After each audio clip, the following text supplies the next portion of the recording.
Welcome to episode 10 of the podcast Ghosts, Demons, and Murder. Oh my. My name is Hayden Crook, and I will be your host for today's episode on the murder of Justin Lee Turner. Some of the content mentioned in this episode might be triggering or upsetting for some individuals, so discretion is advised from this point on. And if you don't want to listen to this episode, I have 9 other episodes you can go back and listen to and check those out. So if you think you might be triggered or upset by a murder case of a child, then go ahead and skip this episode and go back and listen to some of my other ones. March 3rd, 1989. A kindergarten-aged child named Justin Lee Turner goes missing. His stepmother claims he never got off the school bus that day. 2 days later, on March 5th, he is found dead by his father in the container of a truck camper in their own front yard. And to start off, there was a recent development in this case. That's why I'm covering it. But we're going to go back to the very beginning and kind of splice together a timeline because there's a lot of stuff like the case. It's a very hot case. Then gets cold over the years. There's little bits and pieces here and there. And then finally, um, a couple days ago, it's finally solved. So I'm going to cover that timeline the best I can in its entirety. So the first source is actual newspaper articles. I guess Google can do that. They can upload newspaper articles. This is from the Herald Journal, and that's my first source.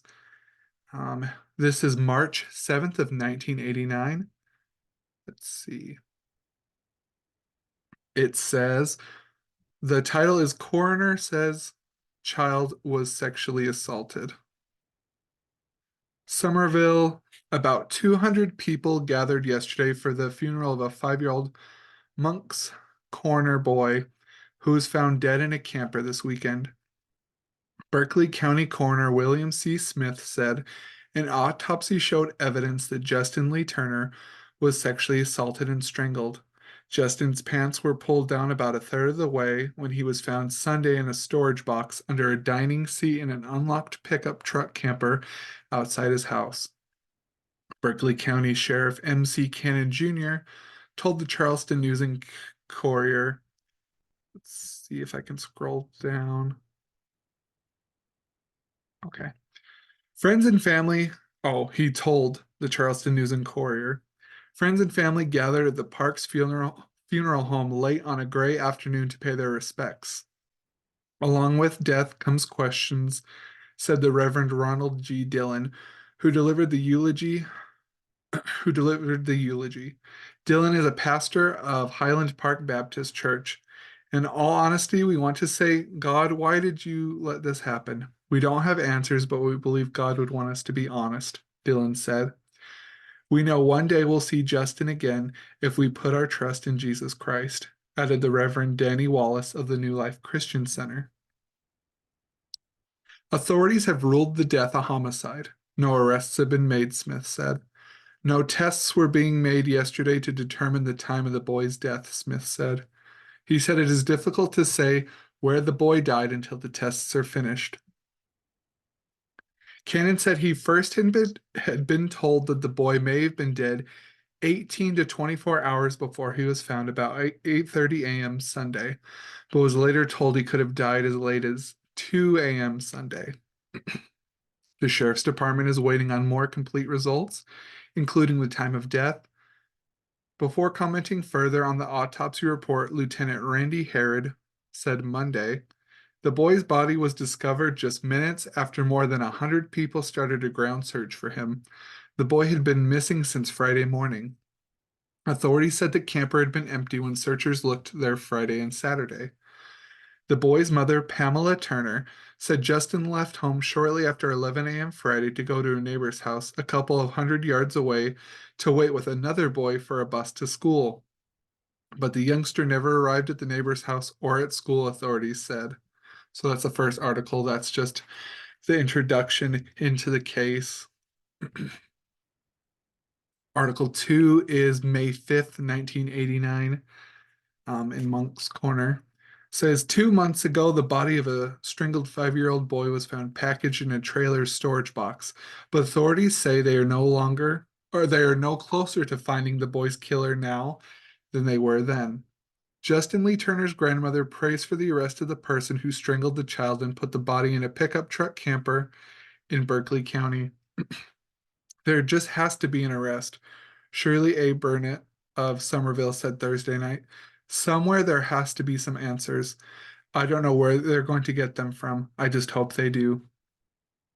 Berkeley County Councilman W. Gene Woods Jr. of Hanahan said his constituents were concerned about the investigation. People don't want this thing to dry up, he said. The trail is getting cold. The little boy's dead and buried, and we, the people, don't know any more than the day he was found. Victor Turner found his son's body March 5th in the trailer outside the home where Justin lived with his father and stepmother, Pamela Turner. Police say the boy reported missing March 3rd had been sexually assaulted. The Turner's lawyer, Dale T. Cobb Jr., said Thursday, "We're just sort of in the dark."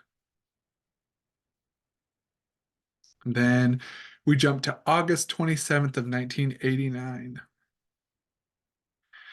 Says coroner's inquest puts rights online. It's been almost 6 months since 5-year-old Justin L. Turner was found strangled and sexually assaulted in a camper trailer behind his home. No arrests have been made, and there has been no grand jury indictment. But last week, Berkeley County Coroner William B. Smith Jr. convened an inquest into the matter.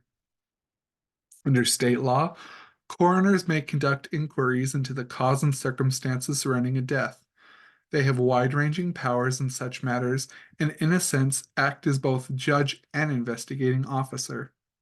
Grand jury proceedings in which prosecutors present evidence to support an indictment are conducted behind closed doors.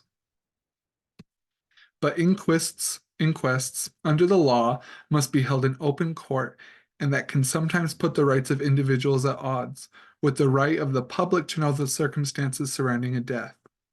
Rules of evidence and procedures which would be in effect at trials were not in the force at last week's inquest. Attorneys were permitted 4 questions of each witness, although the coroner and the jury could ask whatever they wanted. "I do not want any heated cross-examinations in this inquest," Smith warned as the inquiry got underway. "If at any time it does become heated, I will call you down and we can discuss the matter at the Berkeley County Jail."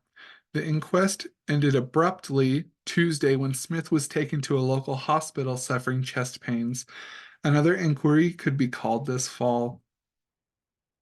Attorneys for Justin's father, Victor, and stepmother, Pamela, said the inquiry unfairly put their clients in the spotlight. At one point, the coroner asked Mrs. Turner, "Did you kill Justin Lee Turner?" She declined to answer, invoking the Fifth Amendment against self-incrimination. Her attorney, Lionel Lofton, said the inquest was a circus, staged for the benefit of the media, and was failing to turn up new information. So this went on for a couple months in 1989, was a big case. And then for about 2 years, it kind of went cold, even though they said, "We don't want it to go cold. We've already lost so much time and whatnot." So the Herald Journal, this is from another source called Go Upstate, which posts articles, old articles as well. This is January 18th of 1991. So, a Berkeley County boy may be a witness to the murder of Justin Lee Turner 2 years ago, authorities now say. The boy, who was then 6, has told his mother and counselors that he saw a man wrap his hand around 5-year-old Justin's mouth and pull him away to a waiting car. He's even drawn a picture of him. But days after Justin's body was found in a pickup truck camper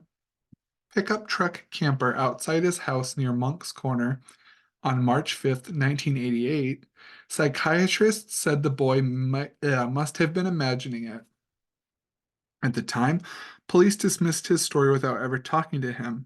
Now, however, police believe the boy represents possibly the best chance they have of ever finding out who sexually assaulted Justin with a cylindrical object and strangled him with a small belt or pet leash. The boy, Berkeley County Sheriff Ray Isgett said, is a key. The boy has spoken only haltingly to his mother or counselors about what he says he saw. His mother said he was traumatized and is only now getting over his fear of going outside alone. Also, the mother said she fears for her son's life. She's refused the release of their names because she's concerned with his safety. She received several anonymous phone threats after the murder. She said, "We think he was threatened by a man, but who we don't know." The mother said in an interview at her house. Pamela Turner, Justin's stepmother, said she was in the shower on March 3rd, 1988, a Friday, when Justin left the house to go to a neighbor's to wait on the school bus. The bus was to take him to Whitesville Elementary School. He never got on the bus. More than 100 police, family, and neighbors searched for Justin over the weekend. Berkeley County Sheriff's officers searched a blue pickup truck camper parked behind the Turner's house. Monday morning, Justin's body was found was found inside a storage cabinet underneath a seat in the camper. His pants had been pulled down about a third of the way. Justin's murder shocked the Low Country, and residents worried there was a raving lunatic roaming about. Parents kept their children inside, and everyone waited for the sheriff's department to make an arrest. Sidney Wren, the chief investigator, focused his investigation on Mrs. Turner and her husband Victor, who both refused to take lie detector tests. A coroner's jury would later recommend that Mrs. Turner be charged for the murder. She was arrested in December 1989 and indicted by a grand jury 2 months later. The family moved to the upstate, and 9 months after her indictment, prosecutors dropped the charge against her, saying they didn't have enough evidence for a conviction. The boy said Justin walked out of his house and down his driveway toward a pine tree. A man suddenly stood up from behind a 4-foot pile of dirt about 50 feet away. Justin apparently knew the man and approached him as if he'd been called to come over. Justin did, and the man put his hand over Justin's mouth and pulled him off, according to the boy. He took Justin to a waiting dull gray compact car. The boy describes the man as having black hair with a partially spiked haircut. He is shorter than 6'2" and heavier than 150 pounds, the boy said. The mother firmly believes her son saw the murderer. He's not forgotten one thing that he's told us, she said. His story has never changed, not one bit of it. When he mentioned what he saw, he'd just go stiff and wouldn't say anything more. He knew the importance of what he saw. Sorry, I lost my place. But was afraid of the other person, she said. The boy first mentioned what he saw the same day that Justin's body was found. The boy was taken by his family to Medical University Hospital, where 3 psychiatrists interviewed him for at least an hour. Two believed the boy made up the story, according to former Sheriff's Detective Sidney Wren, who would not name the psychiatrists. Wren said the psychiatrists believed the boy had been watching news reports and was totally confused by what happened. Still, police searched for a man who fit the description given by the boy, but could never find anyone except one person, but he was totally eliminated, Wren said. After that, nothing was done about what the boy said he saw. This was not overlooked and passed up. It was just that the child's welfare came into play, former Sheriff's Lieutenant Jim Preacher said. The reason we didn't pursue the lead with the child at that time was because of his emotional trauma. But after talking to a child psychiatrist who later counseled the boy, Preacher said he believes the boy did see something. The counselor said the boy's family and authorities have to balance the boy's emotional welfare and what he may be able to contribute to the investigation. I didn't hear or experience anything from this child that indicated he was making it up. Something has emotionally traumatized him, and he very well could have been threatened or feels threatened, she said. All those interviewed believe the boy could not stand up to fierce cross-examination in a courtroom. Let me take a water break real quick. Okay. And as far as I could tell, as far as I could find, after that statement by that neighbor boy in 1991, nothing. Until in March 3rd, 2016, in the Berkeley County Observer, it says March 5th will mark the grim anniversary of Berkeley County's biggest cold case, the homicide of Justin Turner. After several days of extensive searching, the 5-year-old's lifeless body was located in a storage box inside a camper that belonged to his stepmother and father near their home at 214 Horseshoe Road in Monk's Corner, my bad.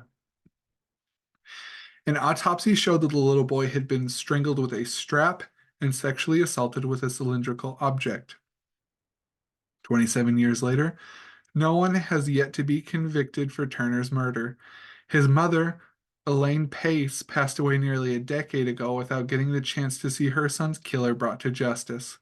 Now, Elaine's surviving family members vow to keep the case alive, not only for her, but for Justin too. Had Justin been alive today, he'd be 32 years old. Instead, he was sent to an early grave. Today, he is buried alongside his mother in Somerville.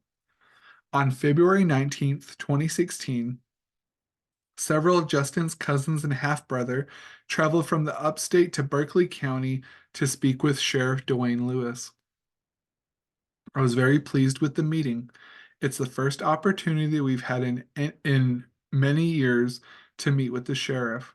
They currently have a new set of eyes looking at the case and are hoping to maybe pursue some things, stated Amy Finley Parsons, Justin and Elaine's cousin. For the family, they remain optimistic that Justin's case will eventually be solved. The reason we're here is because his whole immediate family, with the exception of his brother and cousins, they're all gone. They've passed away. His grandmother died 3 years ago. She was the last living immediate relative. We're here to take their place, stated Denise Finley, another cousin. March 3rd, 1989 started out just like any typical Friday for little Justin, who was just a kindergartner attending Whitesville Elementary School. Justin was a sweet little kid. He was just so lovable, recalled Denise. That morning, he woke up early to get ready for school. According to his stepmother, Pamela Turner, Justin got dressed, ate breakfast before walking out to the bus stop with the other kids while she enjoyed a nice hot shower. His father, Victor Turner, had already left for work. After Justin failed to get off the bus later that day, Pamela called 911 to report him missing. Investigators stated. Approximately 100 people began searching for the little boy. I was there when the search was going on, stated Denise. We were not allowed to participate in the search. His mother's family was not allowed to go on the property at all. Early on in the investigation, Denise said investigators believed that Justin's disappearance was a case of parental abduction. Elaine received several phone calls from investigators during the course of the search. They were calling to find out what she had done with Justin, stated Denise. Her response each time was, I do not have my son. Will you please find my son? One of the challenges in solving this case early on was a discrepancy in some of the facts. The stepmother originally told authorities that she was in the shower when Justin told her he was leaving to go catch a ride to school. However, investigators said they talked to several witnesses who said he never made it to the bus stop to get on the bus. By Sunday morning, the search came to a sad and tragic end. Investigators said that around 11 a.m., Justin's father, Victor Turner, went inside the camper he owned and located his son's dead body. The find shocked first responders who swore up and down that they had searched that camper multiple times before. Investigators believe his body had been moved there, but the big question remains even today, by who? You can't just take an innocent child like that and brutally murder them and throw them out like trash. Someone who does that is a monster. You just can't do that, stated Amy. Amy was around 8 years old when her cousin Justin was murdered. The following year, his Little League team in Berkeley County had a memorial service for him. I remember going to that. Even at that age, I can remember being upset, recalled Amy. Today, Amy spends much of her time pushing to get Justin's killer brought to justice. Several years ago, she launched Justice for Justin Lee Turner on Facebook, which is a source I'll be using a little bit later on and how I initially found out some of this stuff. I'm also going to post that into the show notes. Just a side note. Had a lot of people come forward and share their concern, their prayers, and their thoughts. I've been very impressed, stated Amy. Someone has lived with this for almost 27 years. That's a long time to live with a weight like this on your shoulder. Come forward, end it now. It's as simple as that. Okay, and then source 4 is WYFF News 4, Berkeley County, South Carolina. This is March 6th, 2019. On the 30th anniversary of the death of a child whose stepmother now lives in the upstate, investigators hope someone will provide a tip to help solve the mystery of who killed him. Justin Turner, 5, left his home at about 11 a.m. March 3rd, 1989, to go to a neighbor's house to catch the school bus. Justin's stepmother, Pamela Turner, said she went to take a shower and didn't accompany him. When she went to meet Justin's school bus that afternoon, Turner found out that Justin was not on the bus and he had not been at school that day. A neighbor Justin was supposed to meet that morning said she had been with her grandson waiting to meet the bus, but she never saw Justin that morning. Just a side note real quick. Um, I was born in 97, and I know this happened in like the 80s, 90s, but I would imagine that even back then, if a kid didn't show up for school, that a secretary or someone from the school would reach out to the guardians of a child, a student. I'm not sure. I just, I know it was kind of a different time back then and things were safer than now, but I just kind of thought that was interesting that the school didn't contact the stepmom or anyone at the house.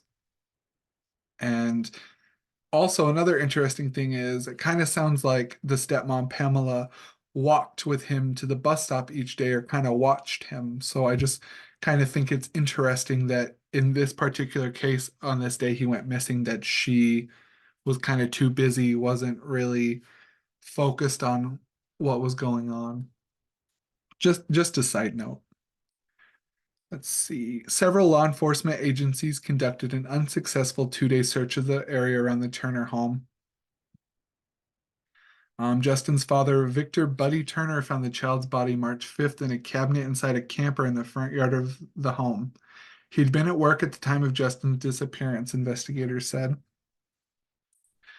Let's see. The Post and Courier reported that Justin had been sexually assaulted and strangled. He had a clump of animal hair clutched in his hands, the report said. Pamela Turner was charged after a coroner's inquest, but the charges were dropped for lack of evidence, the Post and Courier reported. Turner has since changed her name and moved to the upstate with Justin's father, Victor Turner, according to the report.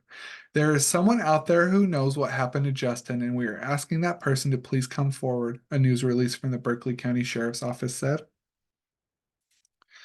All right. So, Source 5's ABC News 4, which is South Carolina again, October 15th, 2019. Berkeley County investigators say newly submitted DNA evidence could help solve a 30-year-old cold case.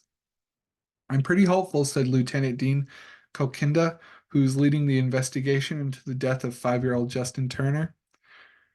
Sheriff deputies say Turner went missing on March 3rd, 1989, between his home and the school bus. Turner's father found him dead 2 days later in the cabinet of his camper, which was parked in the yard of the home where the 5-year-old lived. A lot of people in the community were scared, Lieutenant Kokinda said. DNA was around, but it was not used a whole lot. The FBI was the only place that had it. Oop, lost my place. Sorry. Lieutenant Kokinda couldn't give specifics on exactly what DNA evidence was submitted for review because he said that could tip off the suspects and give them a chance to explain away the evidence. Samples that were submitted a couple years ago that may have had a negative profile or partial profile now, with more sensitive testing, might develop a profile, Lieutenant Kokinda said. He was a really sweet kid, and he just loved everybody, said Martha Brazier, a friend of Justin's grandmother. She says she's hopeful justice will come for Turner. They just need to pay for what they did, and it's not vengeance, it's just justice, Browser said. I want to see justice for him more than anything. He was a wonderful little boy, so full of life. Lieutenant Kokinda said he's worked on Turner's cold case for the last 2 years. The only suspect ever charged in the case was Turner's stepmother, Pamela Turner, but the charges were dropped. Investigators say there was never any physical evidence to prove it. Kokinda says the mere passing of time is one of the greatest challenges of cold cases. People's memories fade, people die, people move away, he said. There are witnesses that are deceased now. He says even without the price of DNA evidence or piece of DNA evidence being investigated, he'd still look into this case. I would be on the case even if I didn't have that detail, but that makes us want to work it a little bit harder, he said. Okay. Source 6 is ABC News, and this is current. This happened a couple days ago of this year, and they finally found out who did it. And if you're like me, you're not going to be surprised. So let's dive into this current event on the solved case of Justin Lee Turner. A father and stepmother have been arrested for the murder of their 5-year-old son nearly 35 years after he was killed, authorities announced. Victor Lee Turner and Megan R. Turner, formerly known as Pamela K. Turner, were taken into custody at their Cross Hill, South Carolina home on Wednesday and charged with the cold case murder of Justin Lee Turner, according to Berkeley County Sheriff Dwayne Lewis. I can't think of a more tragic, horrendous murder, Lewis said at a Wednesday press conference.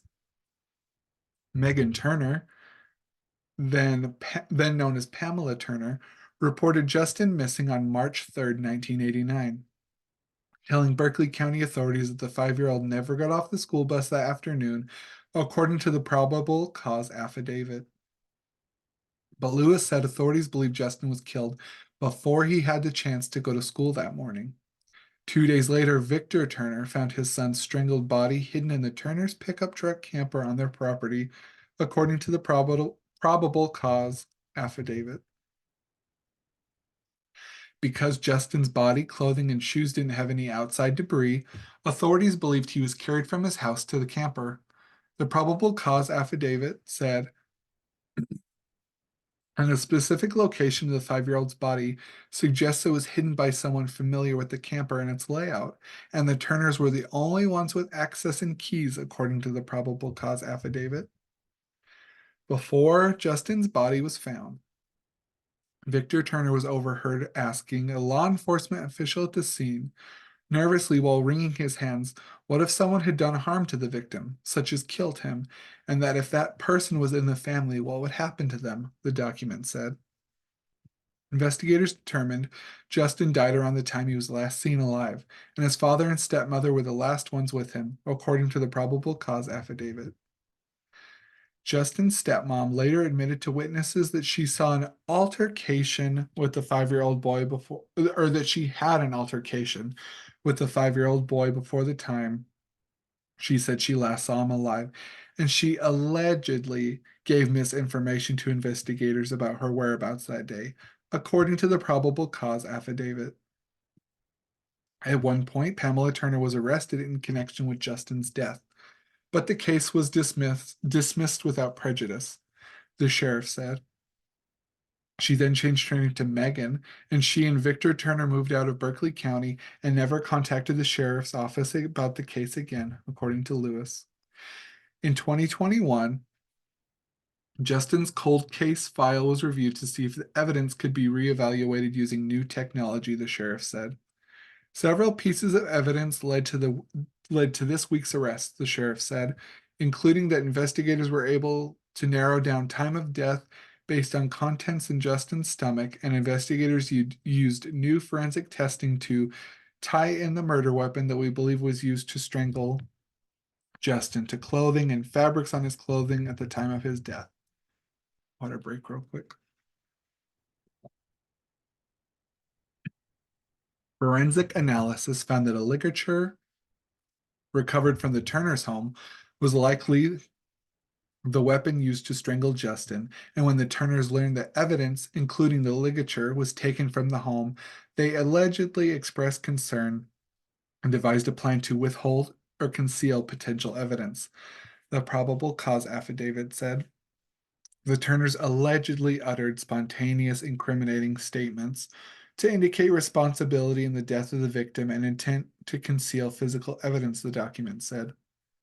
Today, Justin would have been 40 years old, the sheriff said. Could have graduated high school, went to college and got married, had a child, been a productive citizen. All we want is justice, Justin's cousin, Amy Parsons, who was 8 at the time he was killed, said at Wednesday's news conference. And I want to see our justice system do what it was intended to do and put these two people where they deserve to be because they've walked for 34 years while our family has suffered. The Turners' first court appearances are scheduled for March 15th. It was not immediately clear if they had attorneys. So 2 months from today, these dirtbags are going to go on trial. So hopefully they get convicted. I mean, there's enough evidence. It makes sense to me. So I'll have to stay tuned and updated on that. Okay, this is my last source. Source 7 is Law and Crime. It goes a little bit more into this solved case now, this solved cold case. Um, Law and Crime is a website. It says in court documents obtained by Charleston CBS affiliate WCSC, authorities said that both of the Turners exhibited deliberate actions and obvious behavior, indicating they knew exactly where Justin's body had been hidden. Documents also detailed Victor Turner's demeanor after he located his son's body. Rather than react to finding his son and personally checking for any indication of life whatsoever, Victor Turner instead backed out of the camper, commenting, "He's in there. My son is in there. Somebody's hurt him." A warrant reportedly states Victor Turner later told investigators, "He looked dead. I could feel that something was wrong with him. I did not touch him." Hold on, water break, my throat.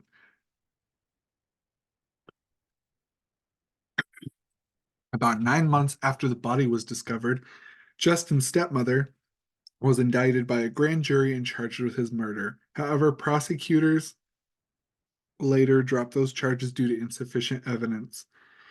The sheriff's office said that its cold case unit reopened the case in 2021 and began reevaluating evidence utilizing new technology that was not available at the time of Justin's murder. We have a lot of forensic evidence. We got here because of new technology in forensic medicine, Sheriff Dwayne Lewis said during a Wednesday afternoon news conference. We all know how things have progressed over the years, and we kept pushing and plugging and pulling to finally get what we needed to make an arrest. Lewis, who at one point said, "I can't think of a more tragic, horrendous murder," also told reporters that the Turners haven't taken much of an interest in their son's death, moving away and cutting off communications with the community. Isn't that strange? I never got one phone call. One phone call from his daddy or stepmother saying, "What are y'all doing about my son's death?" Not one, Lewis said. What does that tell you? And that's where I'm going to end today's episode. Oh, that just makes me mad that they got away with this for so long. And I'm really impressed and props to the local sheriff's office for, you know, not letting the case die out really. And they kept up and they used the new technology and stuff available to see if they could get new leads. And that's ultimately what helped solve this was that determination because these people would have got away with it. I mean, the stepmom's wacko and changed her name and changed her story and they moved and they just cut off contact with everybody. They wouldn't let the boys' immediate family on the property to help search. I mean, there's just so many things, so many circumstances that just obviously point to them and their guilt. It's just crazy. So I this was a tougher one. This was more graphic in nature and just, it's sad. It's horrific when it's a kid. I can't imagine. But I'm glad that the family finally got closure and hopefully these idiots get life. I don't know, the electric chair. I don't know. I'm glad that hopefully the justice will be served in March and the court and everything goes good. Enough about my ranting though. Thank you for listening, and I hope you enjoyed today's episode of Ghosts, Demons and Murder, oh my. This will be the last episode entry for season 1 of the podcast. My college semester starts Tuesday, tomorrow, and I will be extremely busy trying to balance 3 classes, work, and daily life. However, I'm excited to announce some highlights for season 2 before it will premiere. The content for season 2 of the podcast will feature exclusive interviews covering a variety of topics. I'm currently in the process of interviewing an internet friend about cryptids, creatures, etc. Make sure to subscribe to this podcast so you can get all the updates, information, and content that will be premiering soon. Thank you so much for the support and for listening to my podcast. As always, I can be reached via email at haydencrook8@gmail.com.